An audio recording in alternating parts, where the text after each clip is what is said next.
वसईतील Sun City वीरचंदाने बिल्डिंगमध्ये एक गंभीर अपघात टळला आहे. डॉक्टर मिथिलेश मिश्रा आणि त्यांची पत्नी यांच्यावर प्रसंग ओढावला जेव्हा त्यांच्या नव्या MG ZS EV fully automatic गाडीची सिस्टीम अचानक फेल झाली आणि गाडी उलटली. विशेष म्हणजे गाडीत एकही एअरबॅग उघडली नाही आणि दरवाजेही उघडले नाही. मात्र सुदैवाने कोणीही जखमी झाले नाही. गाडी चालू करताच फेल झाली. ऑटोमॅटिक सिस्टीम 11 महिन्यापूर्वी घेतलेली MG ZS EV ही कार डॉक्टर मिश्रा पार्किंगमधून बाहेर काढत होते तेव्हा गाडी पुढे जात नव्हती. काही वेळानं त्यांनी गाडी रन मोडमध्ये टाकताच ती आपोआप जोरात पुढे सरकली आणि नियंत्रण सुटल्याने पलटी झाली. एअरबॅग उघडल्या नाहीत, दरवाजे अडकले. इतकी महागडी फुल्ली ऑटोमॅटिक गाडी असूनही एकही एअरबॅगने काम केलं नाही. तसेच गाडीचे दरवाजेही अडकल्यानं गाडीत अडकलेले डॉक्टर आणि त्यांची पत्नी यांना इमारतीमधील रहिवाशांनी सनरूफ खोलून बाहेर काढला. अपघाताच्या वेळी समोर एक मुलगा उभा होता. सुदैवानं तोही सुरक्षित राहिला. डॉक्टर दाम्पत्याची भावना आहे की MGवरचा विश्वास त्यांचा हादरला आहे. या घटनेनंतर डॉक्टर मिश्रा यांनी संतप्त प्रतिक्रिया दिली. ज्यावर विश्वास ठेवून गाडी घेतली त्या गाडीने जीव धोक्यात घातला.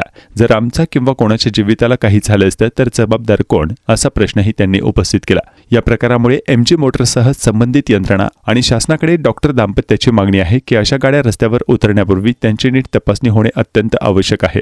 देवाच्या कृपेने जीव वाचला, पण मनात भीती अजूनही बसली आहे, असं डॉक्टर मिथिलेश मिश्रा यांनी म्हटलंय. शनिवार को शाम को मैं और वाइफ थोड़ा डिनर के लिए बाहर जा रहे थे, तो मैं जस्ट गाड़ी नीचे ही खड़ी करके ऑन मोड में ही खड़ी करके. सर कौन सी गाड़ी थी आपकी? MG ZS EV top model. हाँ, इलेक्ट्रॉनिक व्हीकल है. तो उसको हम जस्ट नीचे खड़ी करके न्यूट्रल मोड में ब्रेक लगा करके कि जस्ट वाइफ का वेट कर रहे थे और वाइफ आए तो फिर चले. जैसे ही वाइफ आई, हम जैसे गाड़ी को ड्राइविंग मोड पर ले जाने के लिए उसका जो ब्रेक होता है वो रिलीज होना चाहिए, वो रिलीज ही नहीं हो रहा था.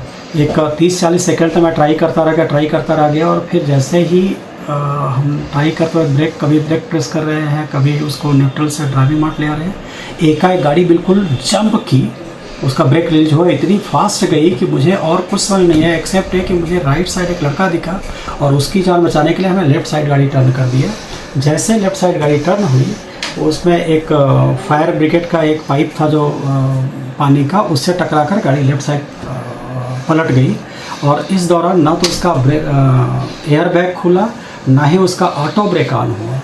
और वो तो अच्छा हुआ कि हम बिल्डिंग में थे, बिल्डिंग वाले आ गए, खट से सनरूफ खोले और मुझे बाहर निकाले. अगर यही हादसा सड़क पर हो जाता तो मुझे नहीं पता कि कितने जान माल का नुकसान होता.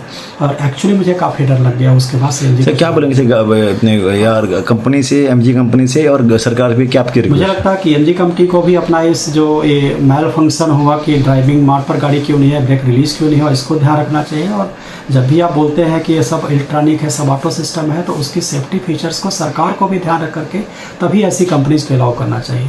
और सच बताऊं तो मैल फंक्शन गाड़ी को तो नहीं चला सकते हैं. उसको MG वालों से मेरा निवेदन है कि हमको एक नया गाड़ी, फ्रेश गाड़ी दें इसमें.